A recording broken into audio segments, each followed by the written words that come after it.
What am I saying again? This is MPW, MPW. the podcast with your host, Xylo Aria. Cool. a podcast about music production for the everyday musician. where we learn from experienced studio engineers and each other.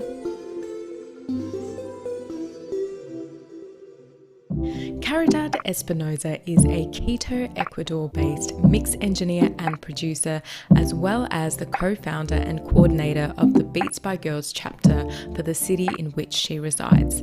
During COVID, Caridad founded Mix Like a Girl, which is an organisation that educates, supports and empowers this and future generations of women in audio.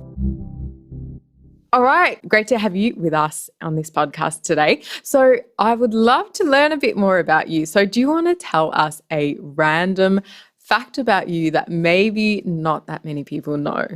Sure. First of all, thank you for having me here. I'm thrilled about doing this podcast. So a random fact. I love to cook. I love cooking. Okay. And I love like puzzles. Those are like my two main maybe hobbies that I do on the side. I think there's something about like trying new things and making like two things fit together that for me it's like super satisfying, you know? And I think that that's really relatable with music too. I don't know why, but a lot of musicians love cooking. A lot of my friends that are musicians here love cooking too. So yeah, for me, it's like, it makes sense. It's great that you love cooking. Is there a particular dish that's like your signature dish? Hot wings. That's something. Hot wings? Yeah, that's something that I don't know. My Okay. brothers always ask me to do. So yeah. Nice. That's awesome. I'm Indian background, so I love spicy food. So me too. That's awesome. Yeah, I had to got accustomed to it. Like it took me a while, but at the end of the day, like I love it. So yeah, always spice it up. That's great. That's great. And if you were on a desert island and you could only pick 3 songs or albums to bring with you, what would they be? 3 songs is too little. I would definitely have to pick albums. For sure, Thriller, Michael Jackson. I love pop music. So for me, a great album is Songs About Jane by Maroon 5. So I would have to say that one too. And I love Her. So the album Her by Her. So maybe those 3. Okay, love it. That's great. Good choice. And what is the first thing that you do in the morning and the last thing that you do at night? I'm 27, so the first thing I do in the morning is like scroll through social media for like 15 minutes. That's something that I do every single day before even thinking about like getting out of bed. Is like Instagram, TikTok, Facebook, like what's going on, what's up. Yeah, I would totally do that, like send a couple of memes to my friends, and then I would be like, okay, let's start the day. And at night, I love watching like Netflix or any streaming, and I'm a sucker for like music documentaries. So every time that I can, I search for any documentary. If it's like a bio of someone or a tour, there are a bunch of things that they are up right now. The latest that I saw is this one of Apple TV, Mark Ronson, and it goes through like little things, history events that change music. I loved it. So yeah. All right. Okay. We'll keep that in mind. The documentary on Mark Ronson on Apple TV. Yeah, it's amazing. Okay. Cool. Awesome. Love it. So getting to your career as a mix engineer and some questions around that. Firstly, is there specific things that you would do to improve your mixes to get more of that professional feel? Reference tracks. That's my go-to all the time. Every time that I'm working with any new track, I try to find something that it's out there, that it's done by pros, that has had like great reviews and things like that.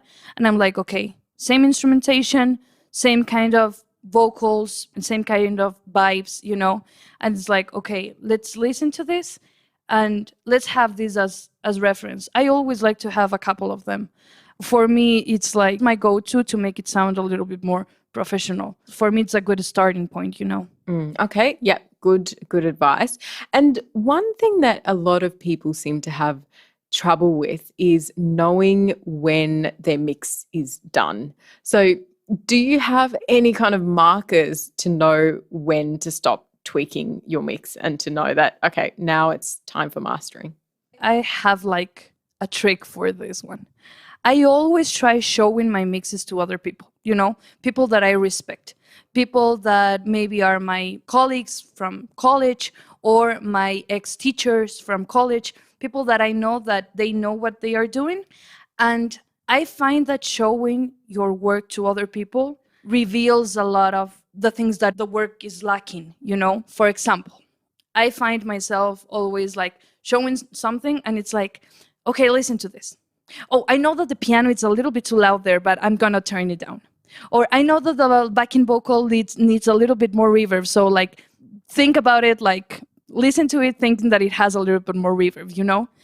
And those things make me realize that it's not ready for people to listen to it because I'm making excuses for myself, you know? So I find that when I show something and I can be like completely silent and let them listen and not make like any excuse for myself, it's like it's done.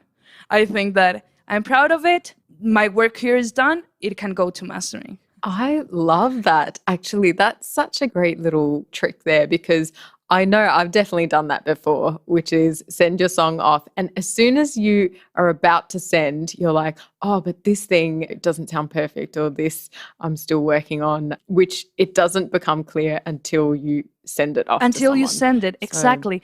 And for me, that's a great production trick too. And like song production is like songwriting because it's like you would send a demo and you would be like, oh, but imagine this with 2 more guitars and maybe an acoustic piano. It's like, okay, but why didn't you put it before sending it? Yeah. And it's like, yeah, because I just thought about it. So for me, that's a great trick. That's great. I love that. So, are there specific really important areas to focus on when you are mixing? For me, there are 2. The first is balance, you know, volumes, how everything sounds related to the next instrument, you know, how is the guitar with the drums with the bass with the vocals. So the balance concerning volumes and space, panning and reverbs, you know, where am I gonna put my mix? How do I want this to sound? Where do I want this to sound, you know? I think that EQ, compression, maybe effects, it needs to be done. But if I would have like 30 minutes to get like a rough mix for a really important artist or something like that, and I would have this little amount of time and I have to give something really that sounds good, I would focus on volumes and pannings, not instruments crashing between each other or one instrument being way too loud because that it's like annoying. So I think that if you work well between volumes and panning, the music is like listenable, you know? You can really sit down, listen, and later on fix little things that come with EQ, with compression, with maybe adding a little bit more of delay or things like that. Okay. All right. Volume and panning to So important balance focus and areas. space, basically. Love it. Okay, that's good. And very specific things to focus on. So that's great. And I think also people seem to get confused between the function of mixing as opposed to mastering. So can you define the difference or the main difference between both of those? And is it okay to fix a bad mix during the mastering stage? I find that one really common mistake is thinking that there's just like mixing and mastering stages. For me, edit before mixing, it's crucial. Those 3 are like a chain. So if you don't get one of those stages well done, fixing it on the next one, it's gonna be hell. If you try, like, I would get my timing right in editing. I would get everything tuned in editing. I will get anything with noise reduction, like all of that, the plosives, de-essers, all of that, I would try to get it into the edit stage. Then mixing, I would do EQ, compression, volumes, movement, all of those things. And fixing something of the mix stage in mastering, for me, it depends on the mastering engineer, how cool they are, you know? So what I would do is if something is really off, I would write down a comment and send it back to the mixing engineer. And I would be like, hey, I think that this could be like adjust a little bit better, do that and send it over, and then I will master it. Because trying to tune the third backing vocal in mastering is like, no, you can't do that. So yeah, even in edit, I will send things to be re-recorded. In mixing, I would send things back to be re-edited or tuned better. In mastering, I would send things to be EQ'd better or balanced better, you know? Mixing is where the magic happens. Mastering is more of the overall sound. In mixing, you can be like really like get into details, and this guitar is gonna be 1 dB more because it makes a huge difference. In mastering is more of the feeling of the whole song, of how am I gonna pump this up. It's a different mental stage, I think, between mixing and mastering. Yeah, for sure. And I think it's really important that you highlighted the importance of getting the best tracks that you can get firstly into the mixing stage before jumping into any of the mix or the master. So good thing to think about there. A lot of times a production comes down to how good the musicians are. Like you can't fix performance in mixing. So it's like it can sound good, but you don't feel anything. So maybe get better musicians. Maybe it's not about the engineering, it's not about the song. Maybe it's about the musicians. Maybe it's about the song. So try to find where the problem is and fix it. Yeah, all right. So get to that root cause, and of course, that is often the actual playing and the initial recording. So, Totally. Yeah. Okay, good to think about. So talking a little bit about EQ, and I feel like this is something that people talked about a lot on, do you add EQ or do you use it subtractively? When would you reduce and when would you add? This is something that I talk a lot about with my students. Because for me, all of this comes down on how good your ears are and how much you trust your ears. Because my answer to that question would be when the track needs it. When the track needs you to reduce something, then you take it out. When the track needs you to add something, you put it. So add or reduce the amount of the cue, I would say, depending on how it sounds. That's why it's so important for me to train your ears and your music taste when you're mixing. And that comes to compression too. How much compression do I add? Which reverb do I use? Do I use a plate reverb? Do I use a whole reverb? What do you want? What's your goal? Because if you want a really warm sound, then go with the plate. If you want a huge stereo sound, go with the whole, go with the stadium. It's all about your taste and developing that. Okay, so before looking into any of that, it's really more about developing your ears. And do you have any tips on that and training your ears?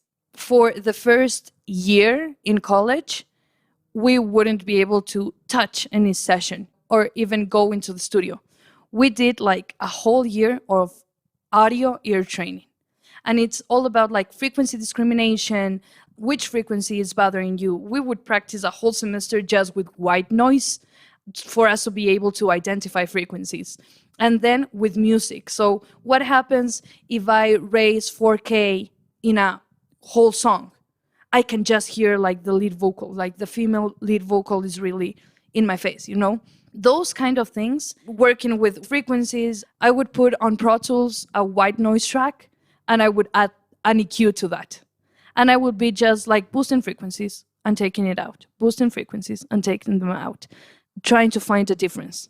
So yeah, it's not like the most fun exercise, but it's the one that works. There's a web page it's called Sound Gym where you can practice this with little games. So that's really cool. Like I really recommend something like that. That's great. Yeah, I'd never heard of the white noise sort of exercise before, but that sounds great and really intense, I guess. If you can kind of work it out there, then that's great. And yeah, Soundgene is definitely a good resource for people as Yeah, well. totally. So getting to the top biggest tips that you have for mixing, do you know what they might be? First of all, have a good reference track. I can't say it enough. Another good tip is take breaks. I would take like 10 minutes every hour and a half, 2 hours of sitting down mixing and do something completely different. Don't even listen to music. Try go and get a cup of tea, get a coffee, talk with a friend or something like that, because that brings your perspective back. And when you sit down and mix for 5 hours, the next day, that's gonna sound awful for you because you focus too much on the snare, you focus too much on the lead vocal, and everything else gets like blurred out. It's called the cocktail effect. Try to avoid that. Take breaks, do something completely different, clear your mind for 10 minutes. Don't go watch a whole Game of Thrones episode, but like 10 minutes, it's perfect. Yeah. The last one would be listen to your mix in different devices, in different spaces. Listen it on your phone, listen it with like kind of crappy headphones, because that's the place where most of your listeners are going to listen to. Listen it on your car, because there's where it's going to be played. Not everyone has an amazing studio. Most of us don't. So listen on your home speaker, on your HomePod or something like that, and be like, okay, what's lacking? Do that a couple of times until in every single one of them, it sounds decent. Then it's done, Don't overthink it. Those are great tricks and tips. So that's great. We will keep an eye or an ear out for those things. So before we get to our audience questions, I wanted to ask you a little bit about an organization that you run called Mix Like a Girl. So tell me, why did you start that and what is your dream for that organization? Yes. Mix Like a Girl is my baby. I started this in September 2020. We were just like COVID, lockdown. I was freaking out in my house doing nothing. And I started searching for like resources of how to do this, how to do that. And I felt like, first of all, it wasn't like personalized. Like it wasn't one-on-one. A lot of questions come up when you watch an EQ video on how to EQ as a snare, and you would go to another video and another video and another video, and none of them are answering like your first question, your main question. And the other thing that frustrated me a little bit was that all of the videos were made by men, and I was like, this is weird. Isn't there like any organization that does the same thing but with women? And I came across Sound Girls. And I thought like, oh, this is really cool. They are showing a profile of women that are in the industry and everything. So I started giving master classes. And I remember September having like 2 students. Then November, I had 10. By January 2021, January, February, I already had like 20, 30 students and were like recurrent. They were coming back to the master classes. They were asking for private lessons. And then we did a summer boot camp that blew my mind, because I was expecting like maybe 8 girls to register for the summer program, because it was like 6 weeks. It was a lot of time and everything. And there were like 40 something girls. And I was like, wow, this is amazing. And brands like, for example, Sweetwater and Isotope started reaching out. Ivana Manley sent an email like, hey, do you want some help with anything?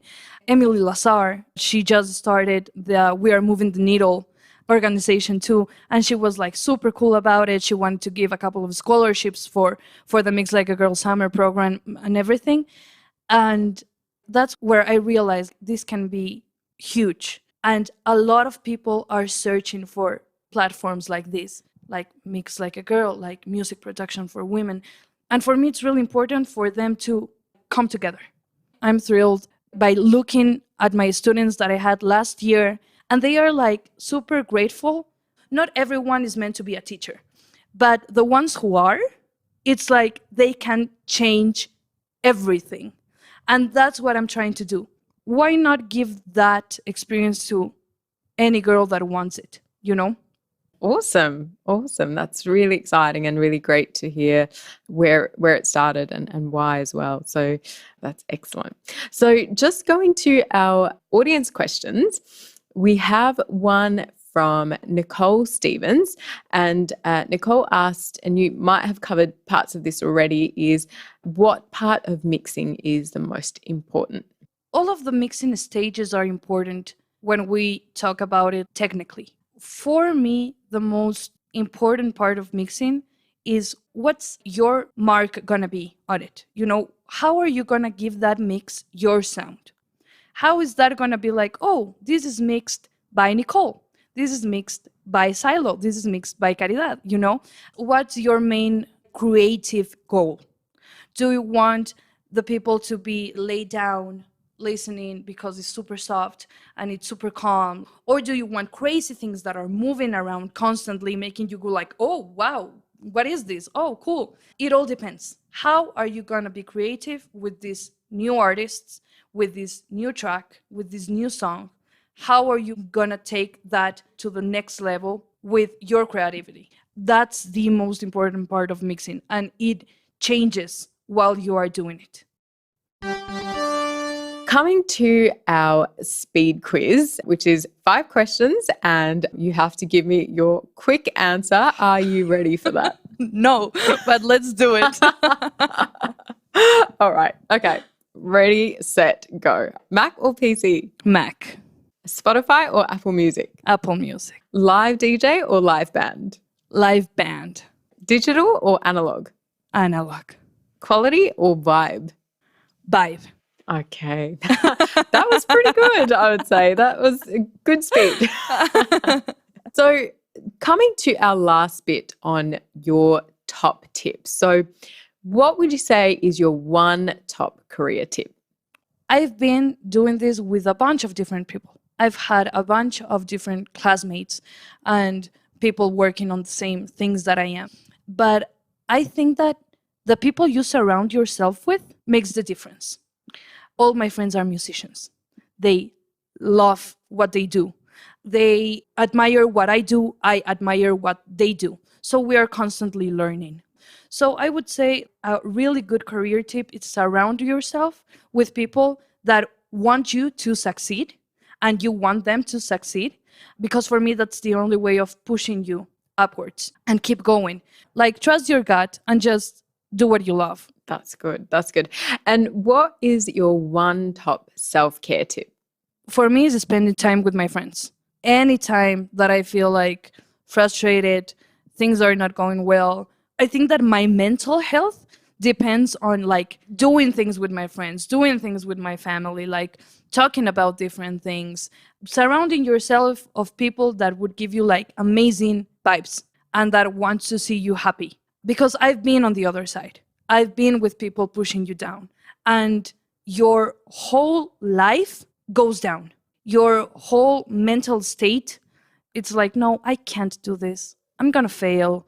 So yeah, when you change that, I think when you change your surroundings, everything starts like falling into place, you know? For sure. Completely agree. Really important to work out who you're spending time with. So last tip is the one top general life tip. Don't take anything too seriously because it's not worth it. Yeah. Yeah, So like true. I'm an overthinker in every single aspect of my life. Letting things go like, okay, this mix is done. This recording is done. This is the take. If you're seeking for perfection, you're gonna lose yourself because it's impossible, you know? So I'm not saying lower your standards. No, but trust what you're doing and be like, yeah, it's good. It's fine. And it's gonna work. And I'm gonna make it work. So don't take anything too seriously because life goes by and you're gonna get stuck. My biggest 3 takeaways from Caridad's episode was firstly to use reference tracks. So find a couple of tracks that are similar to the song that you are mixing and make sure that you compare and contrast them to your own mix. My second biggest takeaway was to focus on 2 important elements. Firstly, volume balancing, and 2, panning. And if we can just focus on these 2 elements, then a lot of issues with your mix can be fixed. And my last biggest takeaway was to make sure that you're listening to your mix on multiple different devices, from speakers to headphones to earpods to your car, to get the best sound. That's it from us this week, and we look forward to seeing you in 2 weeks.